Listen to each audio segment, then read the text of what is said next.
মঙ্গলাচৰণম কোৱা মোৰ লগত উচ্চাৰণ কৰিবা হা শান্তাকাৰং ভুজগশয়নং পদ্মনাভং সুরেশম বিশ্বাধারং গগনসদৃশং মেঘবর্ণং শুভাঙ্গম লক্ষ্মীকান্তং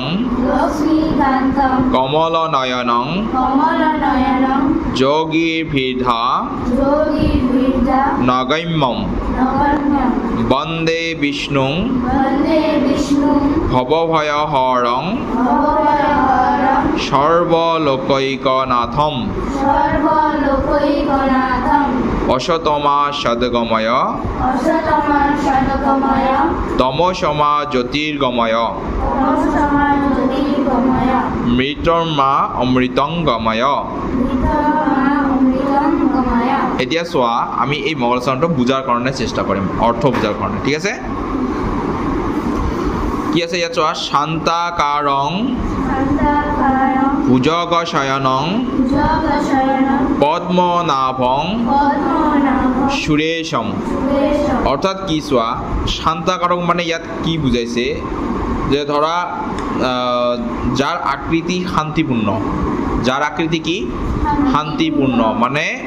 একচুৱেলি ইয়াত ভগৱানৰ কথা বুজাইছে হয় না নহয় এনেকৈ কৈছে যে শান্তাকাৰং অৰ্থাৎ যাৰ আকৃতি শান্তিপূৰ্ণ বা যাৰ মুখমণ্ডল আমি যদি দেখাওঁ শান্তিপূৰ্ণ দেখা যায় মানে পূৰা শান্ত হা স্বভাৱৰ বা ৰূপত শান্তপূৰ্ণ আৰু কি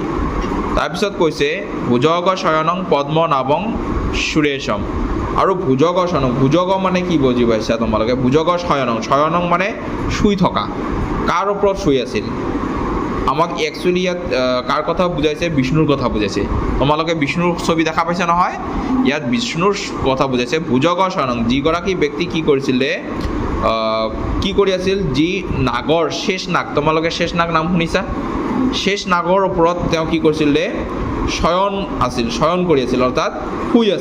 শুই পৰি আছিল কোন বিষ্ণু হয় না তাৰপিছত যে পদ্মনাভং সুৰেশম আৰু যাৰ নাভিত কি আছিলে পদুম ফুল অৰ্থাৎ পদ্ম মানে পদুম ফুল যাৰ নাভিত কি আছিলে পদুম ফুল আছিল তাৰপিছত কৈছে বিশ্বাধাৰং গগন সদৃশং মেঘ বৰ্ণং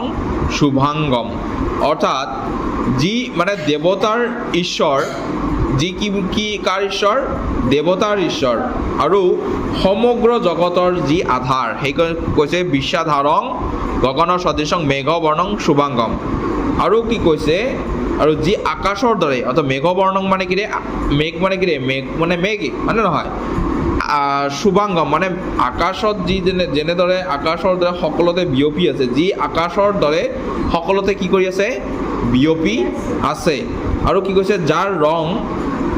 নীলা ডাবৰৰ দৰে যাৰ ৰং আমাৰ যেনেকৈ আকাশৰ ৰংটো নীলা নহয় আৰু নীলা ডাবৰৰ দৰে আমাৰ কি কৈছে আমাৰ যি বিষ্ণু আছে সেই বিষ্ণুৰ গাৰ ৰঙৰ কথা বৰ্ণনা কৰিছে যে যাৰ গাৰ ৰং কিৰে মেঘ বৰ্ণ অৰ্থাৎ নীলা বৰণ গাৰ বৰণৰ দৰে আমাৰ কি মেঘৰ বৰণৰ দৰে আমাৰ শ্ৰী বিষ্ণুৰ যাৰ গাৰ বৰণ তাৰপিছত কি হৈছে লক্ষ্মীকান্তং কোৱা কমলনয়নং যোগীৰ্ভিদা নগম্যম বন্দে বিষ্ণুং ভবভয়হৰং সৰ্বলোকৈক নাথম তাৰপিছত লক্ষ্মীকান্তং কমলনয়নং যোগীৰ্ভিদা নগম্যম অৰ্থাৎ কি বুজাইছে লক্ষ্মীকান্তক মানে কাৰ লক্ষ্মী কাৰ স্ত্ৰী হয় গম পোৱা বিষ্ণুৰ কাৰ স্ত্ৰী হয় বিষ্ণুৰ সেইকাৰণে কৈছে যে এই বন্দে বিষ্ণুং ভবভয়হৰ সৰ্বলোকৈক নাথম অৰ্থাৎ লক্ষ্মীকান্তক মানে যাৰ লক্ষ্মীৰ যিগৰাকী কিৰে প্ৰভু হয়নে নহয় অতি সুন্দৰ আৰু সম্পূৰ্ণ অংশ থকা যি আমাৰ কি আছে যোগীসকলৰ দৰে যোগীসকলে যি ধ্যান কৰিছিল ধ্যানৰে লাভ কৰা যিসকল জগতৰ অধিনায়ক যাক আমি জগতৰ অধিনায়ক হিচাপে আমি পৰিগণিত কৰিছে যে যোগীসকলে অৰ্থাৎ ঋষি মুনি যিবিলাক আছিল এই ঋষি মুনিসকলে কি কৰে ধ্যানৰ যোগেৰে যে আমাৰ পৃথিৱীৰ চবতকৈ শ্ৰেষ্ঠ দেৱতা কোন তেওঁলোকে ধ্যান যোগে পাইছে কাক বিষ্ণুক কাক পাইছে বিষ্ণুক সেইকাৰণে কৈছে যে যোগীসকলৰ দৰে মানে এইটো কৈছে যোগৰ বিধান নগম্যম অৰ্থাৎ যোগীসকলে ধ্যানেৰে লাভ কৰা সকলো জগতৰ এই সমগ্ৰ জগতৰ অধিনায়ক যিজন লক্ষ্মীৰ প্ৰভু সেইকাৰণে কৈছে লক্ষ্মী কাদং যিজন কাৰ প্ৰভু লক্ষ্মীৰ প্ৰভু আৰু কি কৈছে আৰু যাৰ কি কৈছে চকু বন্দে বিষ্ণু ভৱভাৰৰ সৰ্বলোকৈকনাথম অৰ্থাৎ ইয়াৰ লগতে যাৰ কৈছে কমল নয়ন অৰ্থাৎ যাৰ চকুৰ নয়নৰ যি কমল কমল মানে পদুম ফুলৰ দৰে আমি পদুম ফুল দেখিছোঁ নহয় ঠিক সেইটো কাৰণে কৈছে যে পদুম ফুল মানে কমল ফুলৰ দৰে বা পদ্ম ফুলৰ দৰে আমাৰ কি যাৰ চকু সেইগৰাকী বিষ্ণুক আমি কি কৰোঁ প্ৰণাম জনাওঁ সেইগৰাকী বিষ্ণুক আমি কি কৰোঁ প্ৰণাম জনাওঁ আমি মংগলাচৰণত প্ৰথমতে আমি বিষ্ণুৰ শৰণ কৰিছোঁ আৰু বিষ্ণুৰ শৰণ কৰাত আমি এনেধৰণে তেখেতৰ বৰ্ণনা আগবঢ়াইছোঁ তাৰপিছত কি কৈছে অসতমা সদ্গময় তমসমা জ্যোতিৰ্গময় মৃতৰ্মা অমৃতংগময় তাৰ অৰ্থটো কি অসতমা সদগময় মানে হে ঈশ্বৰ আমাক কি কৰা যে অসৎ বা বেয়াৰ পথৰ পৰা আমাক কি কৰা সৎ পথলৈ লৈ যোৱা সেইকাৰণে যে অসতমা মানে অসৎ পথ অসৎ বা বেয়া পথৰ পৰা আমাক কি কৰিছে সদ্গময় সৎ মানে সৎ পথ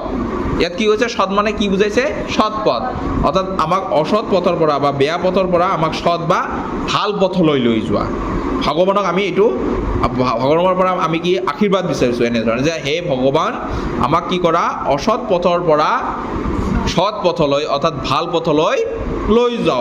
যোৱা তাৰপিছত কি কৈছে তমসমা জ্যোতিৰ্গময় মৃত্যুৰ্মা অমৃতংগময় অৰ্থাৎ কি বুজে তমসমা তাৰ অৰ্থাৎ কি কৈছে আন্ধাৰ বা অজ্ঞানতা আন্ধাৰ বা তমসমা মানে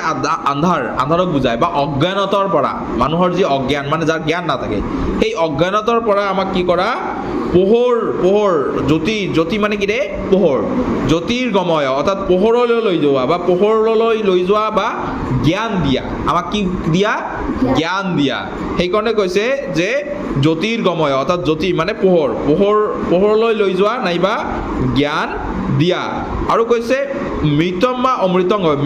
অমৃতংগময় আৰু আমাক কি কৰা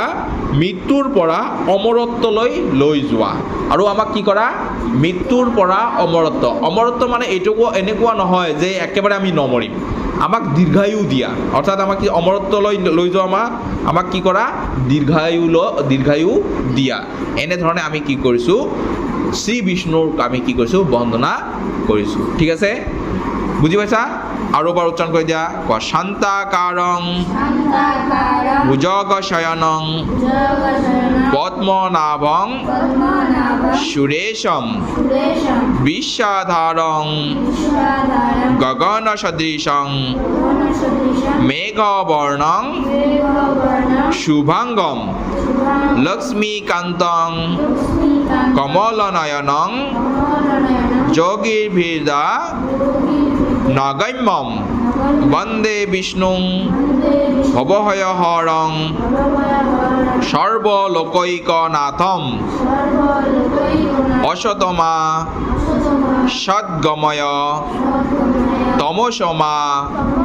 জ্যোতির্গময় মৃতর্মা অমৃতংগময় ঠিক আছে